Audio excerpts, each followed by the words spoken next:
Your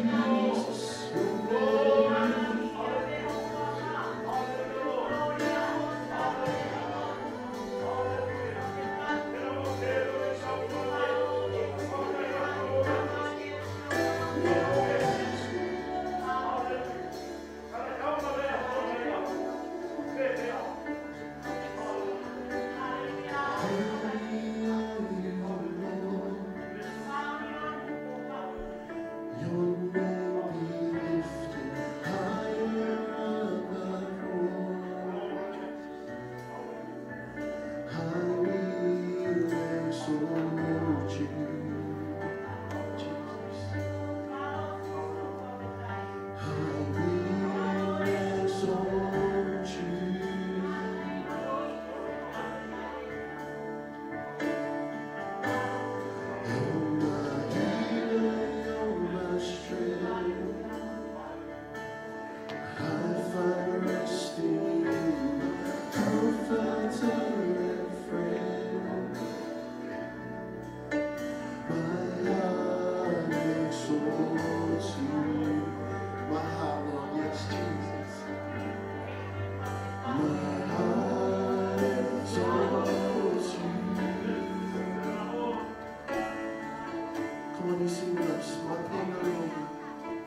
Verse 13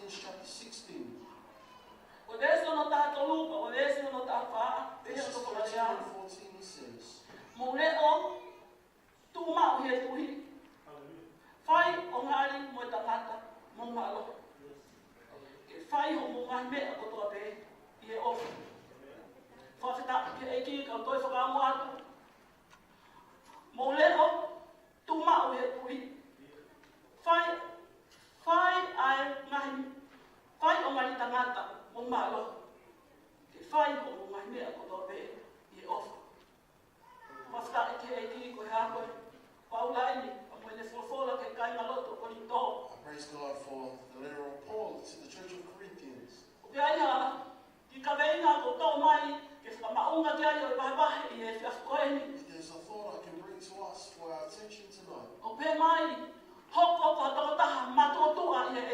It says, be someone who is mature in God.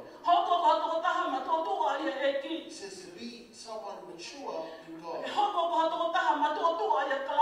When you become mature in Christ, you can be someone who is able to tell you have or possess the Holy Spirit.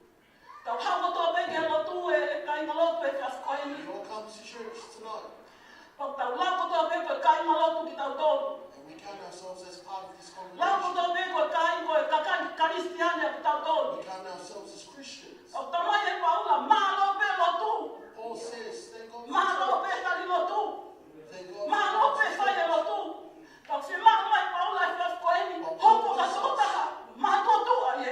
to be someone who is mature in Christ.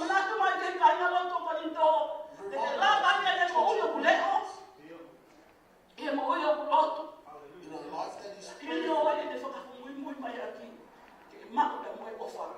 that you know that you fall in love.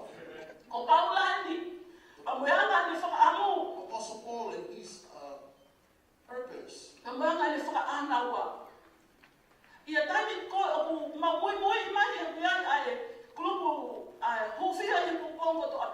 There is a group of and they share from day to day.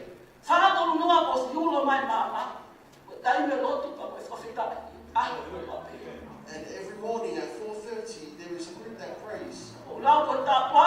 And I encountered a blessing that it has helped uplift me. That I would love and I would love my neighbor. And I praise God.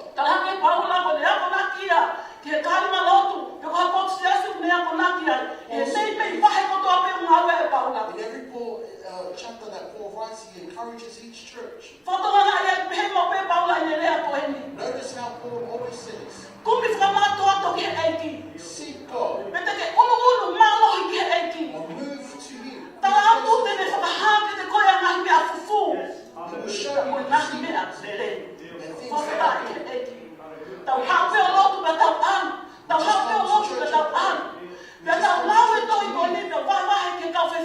but as I shared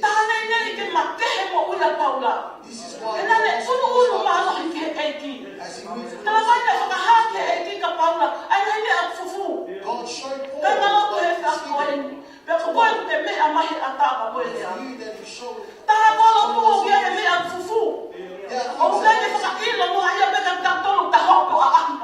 God does not just show it's not for those it's not just Hallelujah.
lam. Ki lam ko ya. Ki lam bebe amo. Whawheta e ki kapute. Le marotu. Ua ku tēnā si whine una wanga ko e mo ui. E mo anga me te sio ko na motoru. Hangi mai ko e na motoru na toha na ka popu. Whawheta e ki. Oia toko taha pe monoloto whare. Kamnanga toko taha pe monoloto whare. Hangi mai ne lo tuhane. Popu tu. E ne tangi te sinova. Ko e tangi pa me loto whamatoa. Ko uhinga mai a uhinga mai paula he tafi koe ni. Ke tau reko ko tau roto. Ki e roto ko whamatoa. Me mo whawheta e ki tala mai. E taimi ko koe ka kaiti ke re oe ka maa koe te bolo. Whawheta e ki whamana kahe a te bolo. Tala mai koe kia. Pe mai te bolo ko hako ke se mo tau wa. Kake pe mai te bolo ia ko hako e whawhekau. Whawhekau e nia fiha te re a kaia. Kari ake whawhekau. Ko la kanga ia fiha ngani pare. Kake pe mai te bolo ko hako ngani pare. Kake pe mai te bolo ko tama o tako ko ta wakia. Tala mai ko te hau pena. Ka kofi hala ki pe hosio. Whakapuku pe. Whawheta e fu. Kai te toi uku ia te whakatokanga mai tala mai kwa upea. Whakapuku pe o whalofua whamai whatapu. Whawheta e ke. Whawheta i hai. Koe hau whalofua la. Whakahino hiri o whai ke tau mai mo. Whawheta e ke e ki. Lau hi fo. E whalofua la. La ke sio. Ka tau wakai. Ko te vi taini. Na e lau. Ta tau tof peho no lo topa. Ko whina ngau te otua. Tala mai o whalofua la. Ma e whakapuku e se boloa te vita. Ko unga peko ia. Ta toka. Whawheta e ke e ki. Whawheta e ke e ki. E mahi ono tātaha. Ko e vesi hono wā peko he mai. Aua soa pe mo kau tau. Whamatala e skulaki. Aua soa pe mo kau tau. I he vesi hono wā pe whamatala mai ai. Pena e tuku haka te vita ia mo kau he ngā. Malo e fia. Aua kau tau ia. Awa e hau kai hata ia reko. Ka loko te vita ia. Ka mana e tuku haka te vita ia me moinga. Whakawhia maari e hono sino. Whakawhia maari e hono atamai. Whakawhia maari e ia e koe tui. Sio ngā tata whakamea pango ia. Na hoki taua e sinahi whae. Sinahi tamai e ka koe. Kai te tare o taua ia. Ta mohe pene ta white maari. Tala mai na tuku haka te vita. Lau ka sofo la wani ko oto ake tuku haka whahe te whawheta. O hiaka kau tapo mnau alo mo kore ke oto ake whahe to kono. Tala mai na tuku haka te vita ia. Whaile ki e vana. Hallelujah. O kunofe oto ala masi mai. A tau no tuke haki taimi e eva. Whawheta i ke eiki. Whawheta i ke eiki koe whawhetau. O mune omi na ta tole. Fola he pampo. Langa ia ta moko. O kai haki taimi lau e te whawhola i aki. Lau e whawhola o mai. O sa whanga whalau mai. Tāpoki. Whai mo loto tāpoki te whawhola. Ia poki koto api. Nau ka whawhetau. O koe whaka amu ia whawhetau. Ke le maku hakai na loto. O mātu o tua. Mātu o tau taki. Mātu o tua. Whaka amu e whamere ma whanau ke mawa mātu o. Mātu o tua. Shua e lea. Tā mai, whanau mata te vita. Tā mai, he wholofola. Tā ilo o tō me wholofola. Tā ime le whanau mata te vita. Ko le whanau mata puka te vita, hinga pe whostio a tātāpe. Wholofoa pe te wholohi whostio a tātāpe. Ko ngana hea, wheitu hala te aki hai. Na keke ne whai aha aue. Ana kau tau ia tau mai puanga. Ko whiwhia maari e pēte ni. Whawheta i ke eki. Pēki taime uta pehe. Ai me muta ki mālo no. Whawheta, me whakatokanga mai ka ki tau no. Toha ina wai ki taime uta mālo roa. E kume ai pehe. Whawheta i ko taime uta ki mohe ai. Kai te hasa haia te tuhe a wā ke resi. Wāpai a ai a wā whakatata.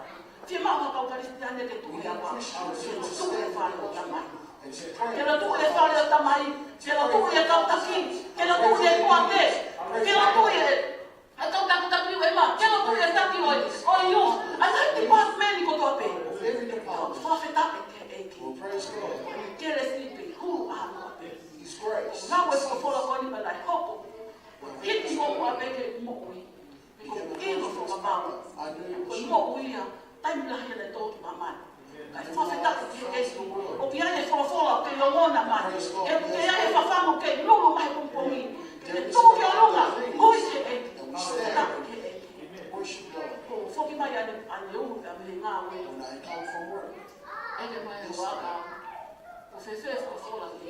my husband asked me how's my sermon for today. ia he loto mooni pa fio lotua. Te kei peke ia fo fola. I told you earnestly I had not yet.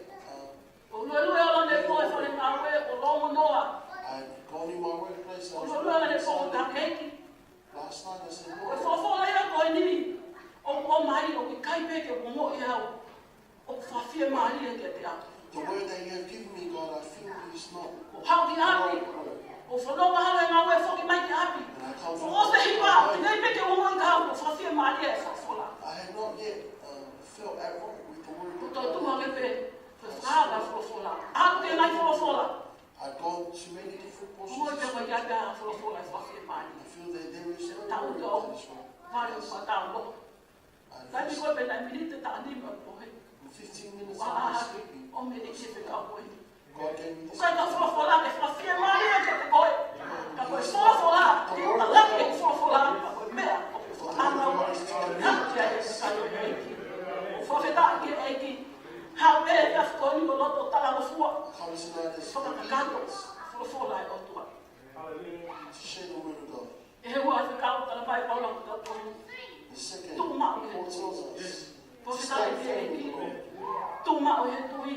Stand firm in faith. Toi koe ane mai a, o te wahi o na whaha. In Nehemiah Tui chapter koe 4, tala noa mahino pe ni a te tau tonu. we all know the story. Tala noa e toi ane mai a. The Me book of whawhola. Nehemiah says, O ne mai a eni. Le whaka āna ua. Ke ne langai a. Se whai Nehemiah a. wanted to rebuild the wall of Jerusalem. Na mai he taimi ko koe. Na te wake koe pe langa koe e ne mai a. And as Nehemiah was Sa mai rebuilding the whawhola ta wall, piro o ta the pe. word says Na whawhe ātu ni aki. Ana ua ne mai a. there were people against Nehemiah's work. Ka mai whawhola. Na hawe na hilau komi. That there were many people who spoke against Ka mai na Nehemiah. keke nau whia mahari e kau tawa e ki. It says that those elders were not Te ngau e koe no whai e ne mai a.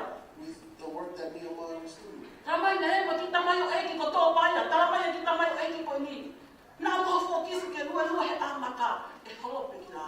Tobias was discouraging Nehemiah. Whawhetai o la mahari e ke eki. But praise God, He nā wāku me whawhola koe ni. Nā i kai ai hambo mo i rea taha ne mai a. Te tōka ki nau tōru nai whai e whakaangata mo e whakatanga. Nehemiah did not speak back or Ko respond. pāpea ko lahi ang koe nau lau mai. Ko lahi ang koe nau lea kopi mai ke langa āko na ne mai a. Ko e pāpea ni e pupu pupu. Pea ko e pāpea ni e mā opo opo. Ai awe āko no Jerusalem mani o runga. The more they spoke against him, the more Nehemiah was able to rebuild the wall. Whawhetai ke eki. Praise God. E nai tui whakapāpea ne mai rea ia. O ko kaupa me eki. Because Nā mai Nehemiah whawhola. believed Nai ngā ue pia ne mai a. Mo ki kaina na nau ngā ue. Na nau lotu te. Whawhetai these ke people, eki. they prayed. Whawhetai ke eki. Leo e whawhe ātu ia māmani ka tā mai nai. Nai koe nai whawhe ātu ia māmani. Nai hala ke mole ana ui. Māna vai taha. Ke nā whawhe pahi na nau tō. Nau tau whawhetai ne ke eki. Ko tui ko rāko o mua ia ka te awe a koe. Ai whawhora tā puaku e a koe. Nai kai aha me me lea e taha. Nā nau tāna ke nau iwi mo mea kotoa koe. Whai a te nau ngā koe.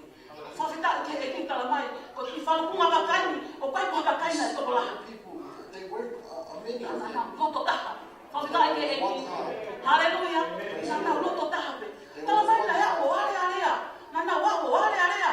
Ai kau taula e timo nau tonu maunga. Ke ta ofi langa koe ni. There were those who wanted to stop the rebuilding. Whakaose tala noa. Nei, kai aha mea taha e lava ka ofi. He nai taru te tolo soa sinoma. Whawhetai ke eki. Whawhetai ke eki. Ko tā puaki. O tā whanau mai mai a koe ni. Ko tā pino whapapau. He kai aha mea e mamani koe ni. E mato o tā iai whasoro e rotua. Tau hao ke lo tupe lau ko ta kai lotu ki tau tōru. Whawhetai ke eki koe ne keresi. O ke kuru anoa e ne keresi. Ke ne kei kua malu malu a ki tau tōru e mai a koe ni. Whawhetai ke eki kau whiwhine e koe seasi e koe ni. Praise the Lord, church. E taimi ko tau hawai koe. O tau tui ke eki ko si sukalaisi. Tala mai tia mau ke tau fōkasi ne wholofola. We need to focus on His word. Tala mai ke tau fōkasi ne wholofola o tua. Let's Ke focus tau on the word of God. Ke tau mau ai tui e ki tau mai ke tau mau e ake We wholofola. have the faith of God. Tala mai e ki, tala mai e wholofola e o tua. Wanga o tua whakamu ui mahaki au. Believe that God is Lama he tamai he anga ai fa fe atunya mama ni tamai ko ko ke maha. Ka tamai fa fa ga ya.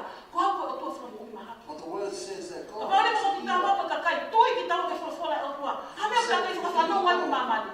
why would we still Mama ya ho ni ko fere ha ni ke ya pa ka ta fa no wa ye, fa no wa ye, fa no wa ye. that we listen to? Fa fe ta ke e ki. Praise God. Kan ni ko na. Eba ma ya si su ko fa ta hi. And when Jesus came Pakanya ko ka wa ko ma mo pita. Kan la pita. Fe ta ya ko la wa. and Peter said, Jesus, He ele to ye anu ka si su ka lai. he believed he could Tama si su pita ha. Jesus. Mala ka pita le. When ele le pita o mo. Fakta Don't ye. fall upon us. O nga ko ko la ko ni ko me ko na ha ki au. Mahalo ne habili bili. Habili bili mai tari nga ko pita. Habili bili mai tari nga ko That pita. distracted Peter. Ai ea. Fano mo ya ki habili bili tari nga. Maybe he Kaka ki listened to focus us, ne. but did not focus on Na Jesus. feta o ke anu. Fa feta ke ki. Ko ta pa ko ke lo tu e ka na tu. Ke ma ke ta focus ke e ki.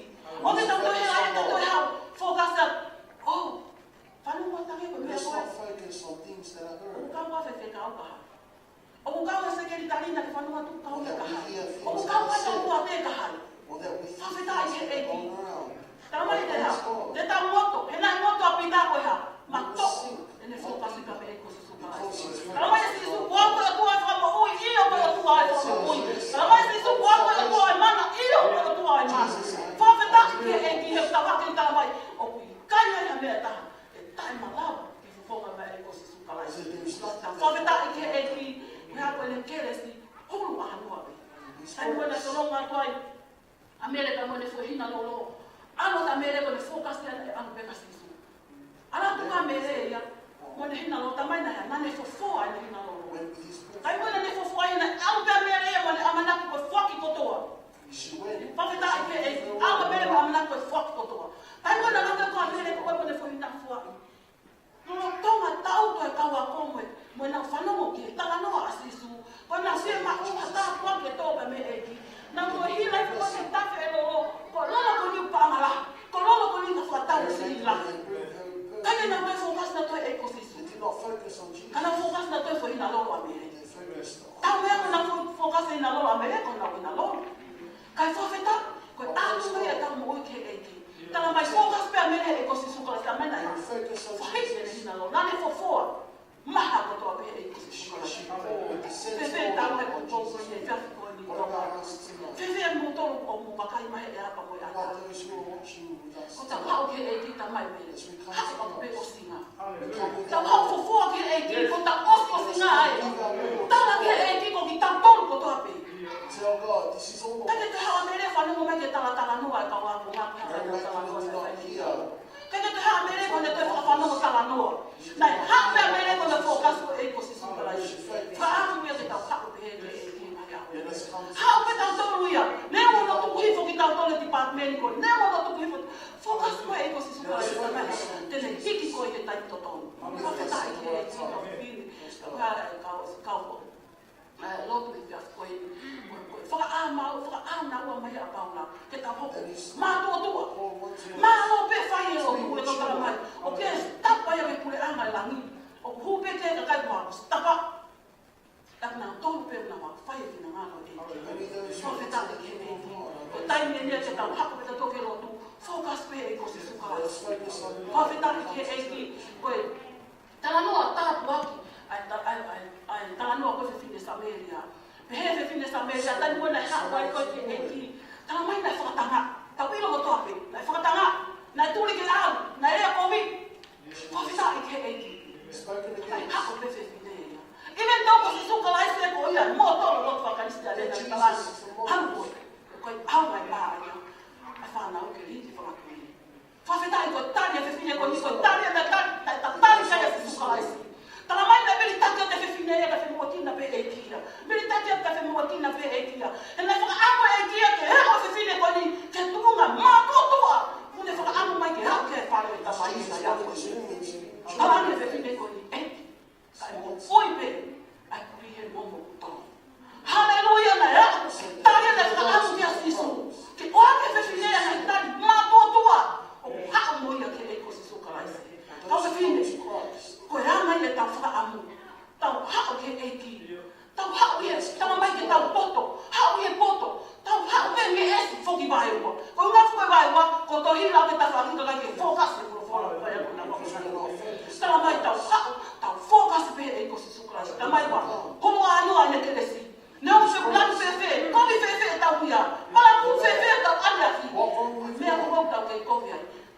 ko ke ekipa tau te nof tau whakaata mga tau ane.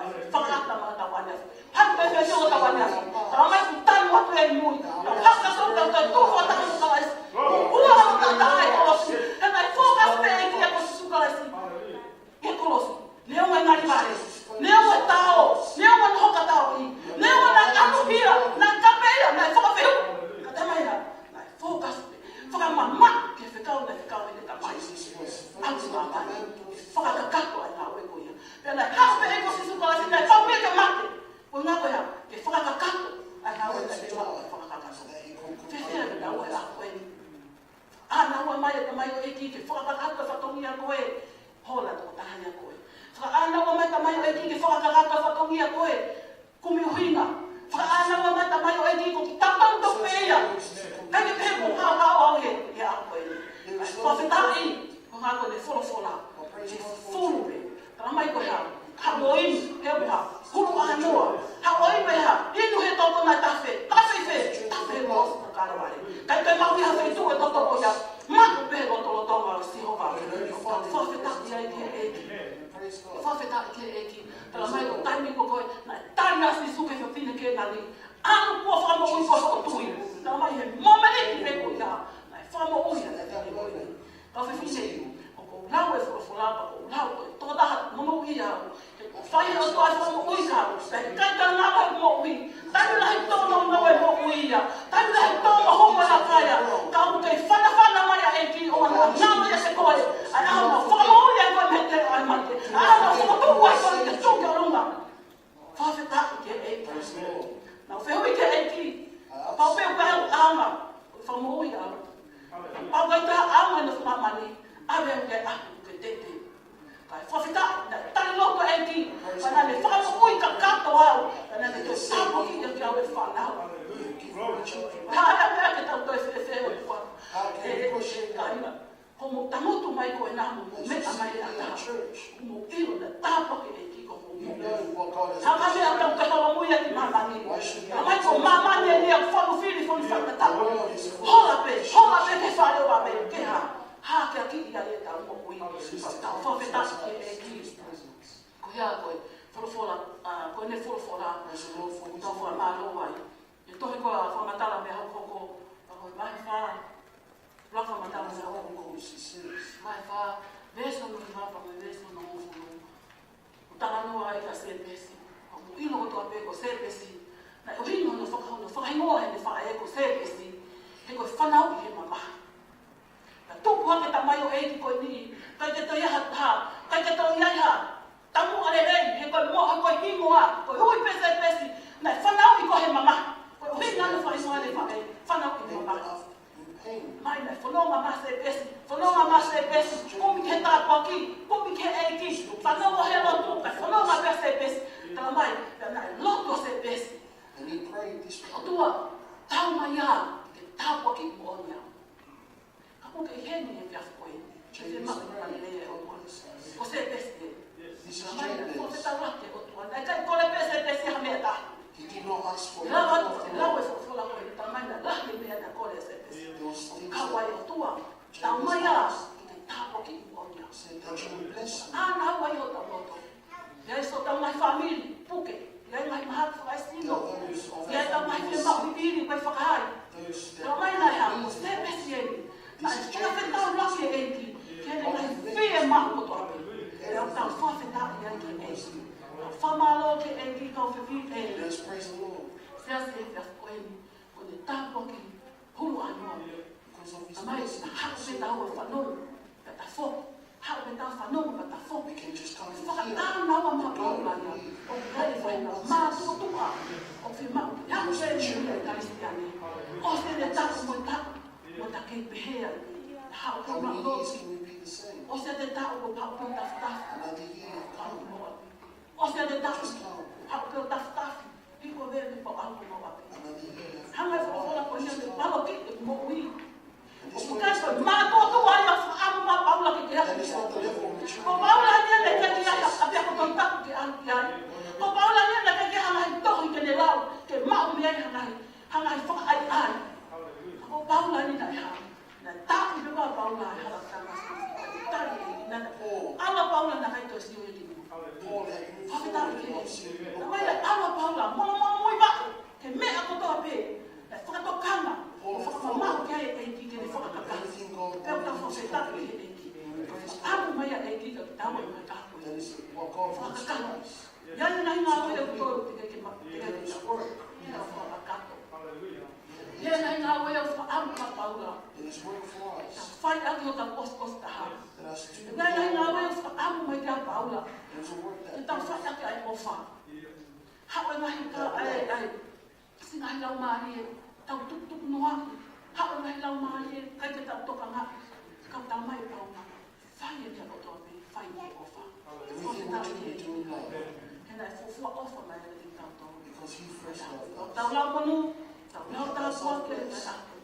Ngai ko tak mau o fa ki ta wa leo pe ta tono no fe ta mo o fa ki ta wa leo hospital o ta to pe ta fa ko ta ha ko to ta ko fa mo mo ya ko fa ta ke ki sa mai pa lo fita ko mai ka o na ke fita ta ta o fi o ka wa hi ke to tu wa ko ta mina mo ta mo fa ko ha ya fa na mai pa o na ke ki ta ta o fi o ka wa hi ma ke to tu ha Tuhan ke pokok masih hoba boleh mama, boleh fakar puluh atau telefon anak kita.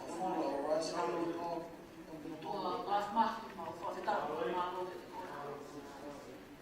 Fakar malu kita kau Tuhan folai. Afio mai Tuhan folai. Mau kita kau lang malu. Katoa tak katoa. Kalau kita loto. Saya kau nak kali aku.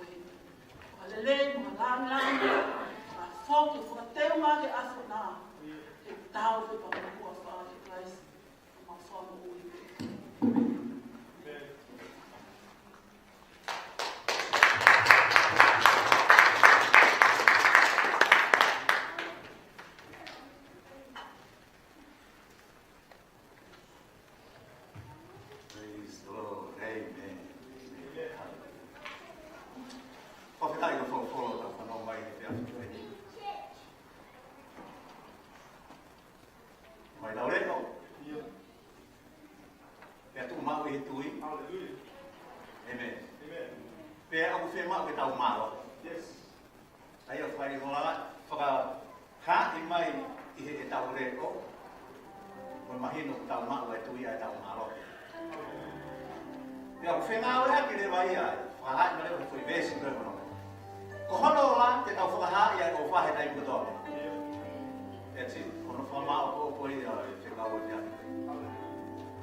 paani me o pa e na to wa ala ke na ma wa sai ka mai te ne mo ngai ko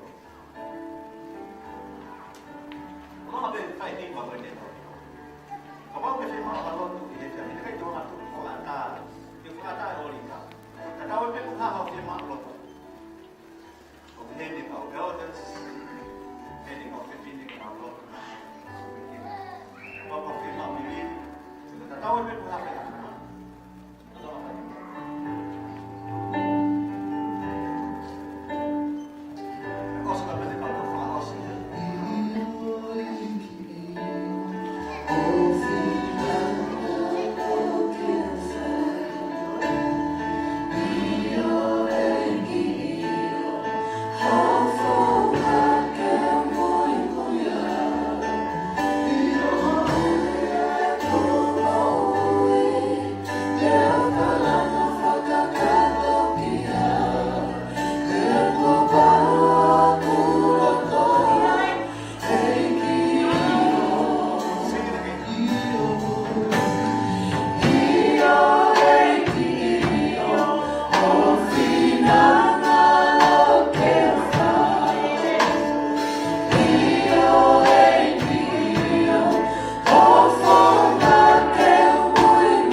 kakat ni to fai hala ko ia ta ko no mai mai ko ke na ilo ko ai ai o tu a ko fa ya mari hat ta kan ko fa ni ni ta ke lo ko lo mo ni ko ma ma o ma ta ke fai ko ton de ta ko ki na mai at ma to he ta